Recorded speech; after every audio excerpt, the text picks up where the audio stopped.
We all like to think we're in charge, right? That we're the ones calling the shots in our own heads. But what if I told you there's a kind of hidden code running in the background? Like these invisible scripts that are pulling the strings on almost everything you do, everything you think, and everything you feel. So let me ask you straight up, do you really control your own mind? I mean, think about it. Every single day you're making tons of choices, you're forming opinions, but how many of those decisions are actually yours? Or is your brain just running on these hidden scripts you've never even seen?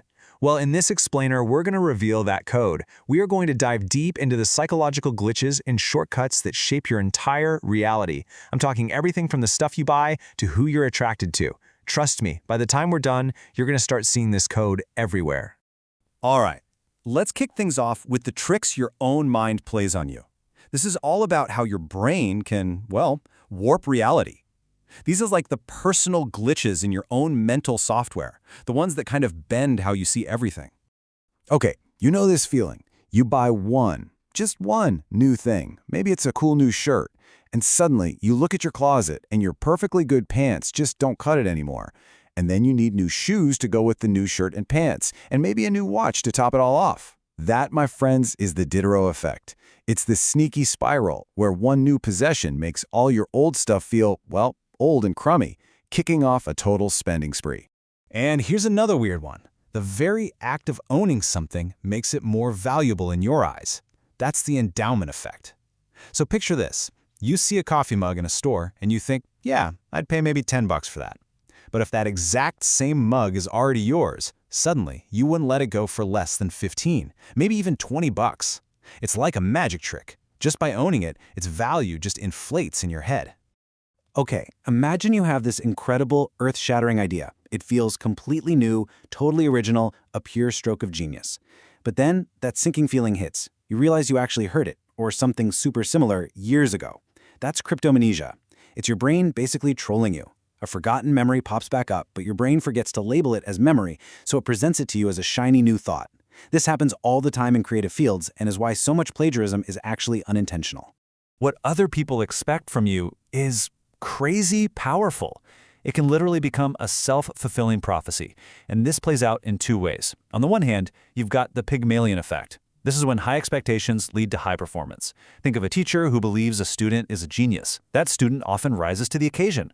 But there's a dark side, the golem effect. That's when low expectations lead to poor performance. A boss thinks an employee is incompetent, that employee's work will probably start to suffer. It's wild. What people believe about us can actually shape our reality. So, we've seen how our own brains can get things twisted. But, it gets even weirder when you throw other people into the equation. Now, let's talk about the power of the group and how being around others completely changes your decisions. I'm sure you've heard of this one, the bystander effect. It's that really unsettling idea that the more people who see someone in trouble, the less likely it is that anyone will actually step in and help. But why? It's not because everyone is a terrible person. It actually boils down to a couple of very specific, very powerful psychological glitches. Okay, so here's what's going on. First up is something called pluralistic ignorance. Basically, we look around to see how everyone else is reacting. If no one else is freaking out, our brain goes, well, I guess it's not a big deal, even if alarms are going off in our head. Then, number two, diffusion of responsibility kicks in. Everyone thinks, oh, someone else will handle it. Someone else will call for help. The responsibility gets passed around this invisible circle until nobody does anything. All right, let's switch to something a little more fun. Ever notice how a group of people sometimes looks, way more attractive together than when you see them one-on-one? Well, there's a name for that. It's the cheerleader effect. What's happening is your brain is basically a photo editor. It averages out all the faces in the group, kind of smoothing over any individual imperfections and creating this illusion of a super attractive squad. Now, this next one is going to sound completely backward. You'd think, if you're playing tug-of-war, more people means a stronger team, right? Well, not exactly. Turns out, because of something called the Ringelmann effect, as you add more people to a group, the amount of effort each individual puts in actually goes down. So what gives? Well, a few things are at play. For one, your own effort feels less important. You figure, hey, no one will notice if I pull a little less hard. You also start relying on your teammates to pick up the slack. And yep, that same diffusion of responsibility we just talked about shows up again. And honestly, sometimes it's just a coordination nightmare. Okay, so knowing all this stuff isn't just for trivia night. It's about taking back control. Once you understand the code running in your head, you can actually start to use it to your advantage. So now, let's get into how you can hack your own brain for some positive change. So if you really want to learn something and have it stick, here are a few tools. First, don't just passively reread your notes. Try to generate the information from your own memory. That's the generation effect. Second, space it out. Stop cramming all night. Shorter study sessions spread over a few days are way more effective. That's the spacing effect. And finally, go deeper. Don't just memorize facts. Ask yourself why they matter and connect them to things you already get. That's using the levels of processing effect. Listen up, because this one is huge, especially if you've ever dreamed of turning a passion into a paycheck. It's called the over-justification effect. And it's a bit of a warning.